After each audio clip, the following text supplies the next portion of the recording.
OTK sınağına salınmış növbəti sualın izahına davam edirəm. Aşağıdakı kəsirlərdən hansı sonlu onluq kəsir şəklində yazıla bilməz? Əvvəlcə siz nəyi bilməlisiniz? Sonlu onluq kəsir hansı kəsirlərə deyilir? Məxrəcindəki ədədin içərisindəki vuruqlar yalnız 2-lər olmalıdır, 5-lər olmalıdır və ya həm 2, həm 5 olmalıdır.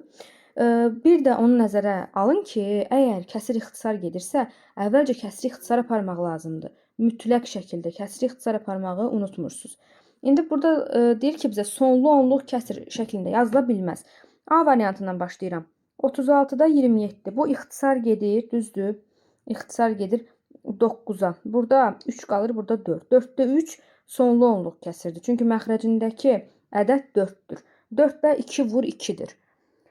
Sonra baxaq elə D variantına. 3-ə ixtisar aparsam, olur burada 5-də 2. Görürük ki, burada da məxrəcdə 5 var. Ona görə də deyirik ki, bu da sonlu kəsirdir. B variantı 3-ə ixtisar aparım. 8-də 3 olur və 8 2 vur 2 vur 2-dir.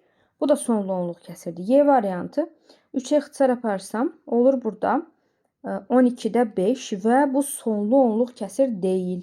Çünki 12-nin vuruqlarını nəzər salsaq 2, 2 və 3 olacaq. Yəni 2 vur 2 vur 3. Çünki burada 3 vuruğu var. Olmaz. Məxrəcində yalnız 2-lər və 5-lər olmalıdır. C variantı da sonlu onluq kəsirdir. Çünki 8-in vuruqları 2, 2, 2-dir. Yəni 2 vur 2 vur 2. Düzgün cavab Y variantıdır.